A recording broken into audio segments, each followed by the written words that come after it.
How's it, yos? It is Dylan, and we are back in the GT5 Championship. We are round number 7, and we now head to the Circuit of Americas. I've once again put together a hot lap as well as the setup I use for that. Sit back and enjoy. So we pick up the action now, coming out of turn number 18 here through turn number 19. We want to start getting as close to the right hand side as possible, just before the white line, hard on the brakes, down into second gear, and you can see I put on the power before I hit that apex once again to give me the maximum acceleration out of the corner.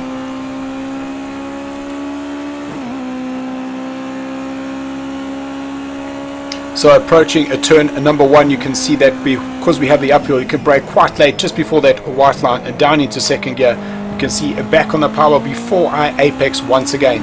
Stay in the middle of the corner here through turn number 2, and you want to get a straight line going to 3. Just before the Pirelli bridge, start moving into the left hand side. You can see just on the curb, off the accelerator, let the car settle, turn in. Now I'm back on that power here through turn number 6. You can see how it tightens up, but keep that power down. The car will turn itself through into turn number 7. You can see I was down a gear here, late apex, but back on the power, and you can get a nice straight line up through turn number 9. Keeping the power on all the way down through turn number 10. We're now approaching the turn number 11 hairpin, and just as we hit the black stuff hard on the brakes, turning in down to second again on that power, nice and early. Thank you, Sushi, for that comment in the background. Down the start finish straight, and you can see it is a very long straight. The shorter gear ratio is definitely better on this track because you're going to get the power out, where you'll see as you start coming closer and closer to the braking marker. We're looking on the right hand side, there's the yellow dot with a white. Just before that there's a white dot on the left hand side. Down into second, back on that power nice and early. We now are getting ready to go into turn number 13. I've taken a very late entry here into 13. You can see turning down that gear, the car turns in, holding a one motion into turn number 14. Here into 15, letting the car drift a little bit wider, but turn in early, let that second gear help rotate the nose in. Through the Pirelli turn going into 16, you see I'm staying in the middle of the track, but keeping that the input just about the same, and that will get you a nice consistent line through 17 and 18. Here as you hit the black line that starts, turn in third gear on that power nice and early. We're now headed to the last corner, turn number 20, just before the white line, down into second on the power early, and we start heading back up the hill on the start finish line.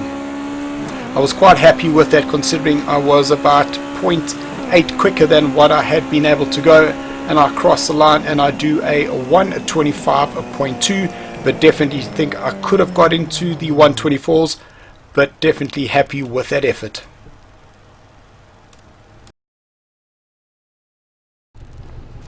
Okay, so let's take a look at the setup that I used for the Circuit of the Americas. The tire pressure I've left as low as possible so that we can try and keep them as cool as possible. The reason being is that the track temperature, once it goes clear, is all the way up to 60 degrees, which is pretty hot. In terms of the brake balance and pressures, I have left the pressures at 96 just before they start locking up, and the brake balance I've kept 56 to 44. Moving over to the suspension, I've added a bit of camber, and that's just going to help you through the twisty stuff. Minus 2.5 in the front, I've kept the ride height the same as what I'm used to. A nice little turn in the front, and then it just helps rotate the rear when you're on that power. The camber at the back, a minus 2.0, and ride height in the rear is on 79. Steering ratio, I have not changed. The toe angle I've not changed. In the anti-roll bar, I have now got that to 160, which will give us just a little bit of turn in, but then help the nose turn in when you're on the power, with the anti-roll bars set to 45. The dampers, kept them quite stiff because we want the car to be responsive to help us through the twisty stuff. So slow bump 7,000, slow rebound 8,850. and the bump transition is 480 with the rebound transition minus 600, and those are the settings for the front. For the rear, we have it on 6700, on the slow rebound 8850, and then the bump transition of 435 and rebound transition minus 605. The gearing, we have left it to the lowest,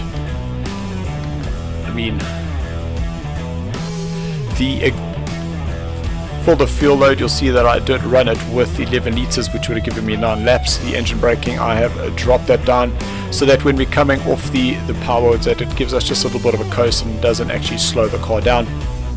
The final drive, I have it to the shortest ratio, and you'll see that on the back straight you will hit the limiter just before you get into the braking zone. But moving to the differential and the geared LSD is on, you can see that I have ramped up the power there to 5 just to help get as much power as you can out of the corners, and then the ratio of the coast I have increased just a little bit just to help just slow the car down ever so slightly, but not actually use engine braking when you're going through the S's.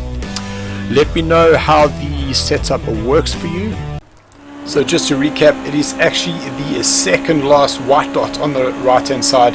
I brake probably about 10 meters before that, so you'll see I'll brake now just to get that nose down. I realized that as I played back the previous edit that didn't quite make sense, but now it should. And we'll see you on Thursday night. Thanks for watching, yos.